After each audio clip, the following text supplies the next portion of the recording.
പ്രേതബാധ എന്ന് പറയുന്നത് നമ്മൾ ഓപ്പൺ സ്പേസിൽ നമുക്ക് നേരിട്ട് സംസാരിക്കാനുള്ളതും അതേപോലെ അടച്ചുപൂട്ടിയ മുറിയിലൊന്നുമല്ല, പൊതുവായിട്ടുള്ള സ്ഥലത്ത് നമുക്ക് പ്രേതബാധനെ പിടിക്കാൻ പറ്റും. അങ്ങനെ എല്ലായിടത്തും നടക്കുന്ന കാര്യങ്ങളാണിത്.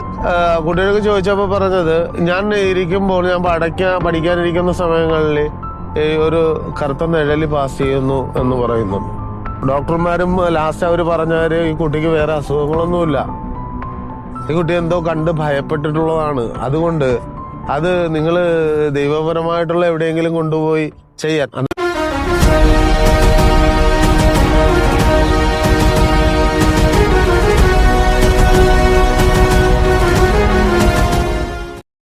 നമസ്കാരം, നിങ്ങളുടെ സ്വന്തം സുജിത്താശ. ഈ കഴിഞ്ഞ ദിവസം ഇന്ന് പറയാനുള്ളത് പ്രേതബാധ തന്നെയാണ്. എന്നാൽ ഈ പ്രേതബാധ എന്ന് പറഞ്ഞു കഴിഞ്ഞാൽ പല ജ്യോത്സ്യന്മാരും പലവരൊക്കെ പ്രേതബാധനെ പിടിക്കാനായിട്ട് പല ബുദ്ധിമുട്ടുകൾ ഉണ്ടാക്കുന്നുണ്ടെന്നുള്ള അറിയാം. അതല്ല, അങ്ങനെയല്ല പ്രേതബാധനെ പിടിക്കേണ്ടത്. പ്രേതബാധ എന്ന് പറയുന്നത് നമ്മൾ ഓപ്പൺ സ്പേസിൽ നമുക്ക് നേരിട്ട് സംസാരിക്കാനുള്ളതും അതേപോലെ അടച്ചുപൂട്ടിയ മുറിയിലൊന്നുമല്ല, പൊതുവായിട്ടുള്ള സ്ഥലത്ത് നമുക്ക് പ്രേതബാധനെ പിടിക്കാൻ പറ്റും. അന്നേരം അത് ഒക്കെ പല രീതിയിലും പലയിടത്തും കാണിക്കൊണ്ട്, ഞാൻ മഠത്തെക്കുറിച്ച് ഞാൻ നേരത്തെ ഒരു കാര്യം പറഞ്ഞിട്ടുണ്ടായിരുന്നു.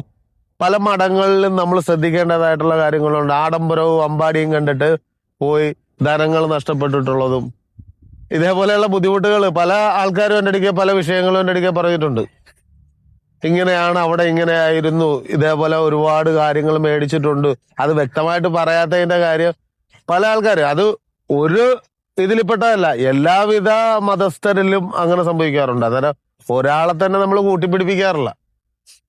അങ്ങനെ എല്ലായിടത്തും നടക്കുന്ന കാര്യങ്ങളാണിത്. എന്നാലും നമ്മൾ മനസ്സിലാക്കണം, ഞാൻ കഴിഞ്ഞ ദിവസം നമ്മുടെ ഒരു സ്നേഹിതനായ മുസ്ലിം സംബന്ധമായിട്ടുള്ള ആളാണ്. അന്നേരം പുള്ളിയുടെ വീട്ടിലെ കുട്ടിക്ക് ഇതേപോലെയുള്ള വിഷയങ്ങളുണ്ടായി, പഠിക്കണില്ല. കുട്ടി മാറി ഒരു മുറിയുടെ ഒരു മൂലക്ക് മാറിയിരിക്കുന്നത്, അത് നമ്മുടെ മഠത്തിൽ കൊണ്ടുവന്ന് കുട്ടികൾക്ക് ചോദിച്ചപ്പോൾ പറഞ്ഞത്, ഞാൻ പഠിക്കാനിരിക്കുന്ന സമയങ്ങളിൽ ഒരു കറുത്ത നിഴല് പാസ് ചെയ്യുന്നു എന്ന് പറയുന്നുണ്ട്. അത് അവര് വിശ്വസിക്കുന്നില്ല. ഇത് എല്ലാവർക്കും പറഞ്ഞാലൊന്നും വിശ്വസിക്കുകയൊന്നുമില്ല. ടീച്ചർമാര് പറഞ്ഞിട്ട് പിള്ളേർ പഠിക്കണില്ല എന്നുള്ള വിഷയങ്ങൾ അവരോ ഡോക്ടറിന്റെ അടുക്കെ കൊണ്ടുപോയി. ഡോക്ടർമാരും ലാസ്റ്റ് അവർ പറഞ്ഞവര് ഈ കുട്ടിക്ക് വേറെ അസുഖങ്ങളൊന്നുമില്ല, ഈ കുട്ടി എന്തോ കണ്ട് ഭയപ്പെട്ടിട്ടുള്ളതാണ്, അതുകൊണ്ട് അത് നിങ്ങൾ ദൈവപരമായിട്ടുള്ള എവിടെയെങ്കിലും കൊണ്ടുപോയി ചെയ്യാൻ. അന്നേരം ഡോക്ടർക്ക് പോലും അറിയാം. അതാണ് മനസ്സിലാക്കേണ്ടത്. അവർക്ക് മരുന്ന് കൊണ്ടും മന്ത്രം കൊണ്ടും കാര്യങ്ങൾ നടക്കുള്ളൂ എന്ന് പറയുന്നത് സത്യമാണത്. അന്നേരം ആ ഡോക്ടർ പറഞ്ഞു, അവര് എന്നെ തിരക്കി വന്നു, ഇപ്പൊ നന്നായിട്ട് പഠിക്കുമെന്ന് വന്ന് പറഞ്ഞ് കഴിഞ്ഞ ദിവസം വിളിച്ചിട്ടുണ്ടായിരുന്നു. അതൊക്കെ ഇപ്പൊ പരീക്ഷ തുടങ്ങുന്നു, എല്ലാവിധ അനുഗ്രഹങ്ങളും ആ കുട്ടിക്ക് ഉണ്ടാവണേ എന്നും പറഞ്ഞ് നമ്മുടെ കാര്യങ്ങൾ വിളിച്ചറിയിക്കാറുണ്ട്. അന്നേരം അതേപോലെയുള്ള നമുക്ക് എന്തെങ്കിലും ബുദ്ധിമുട്ടുകളുണ്ടെങ്കിൽ നിങ്ങൾ മടിക്കാതെ വിളിക്കണം. നമ്മുടെ ബുദ്ധിമുട്ട്, നിങ്ങളുടെ ആശ നിങ്ങളുടെ കൂടെ തന്നെ ഉണ്ടാവും, എപ്പോഴും ഉണ്ടാവും. ഒരു കാരണവശാലും നിങ്ങളൊരു സങ്കടപ്പെടേണ്ട ഒരു ആവശ്യമില്ല.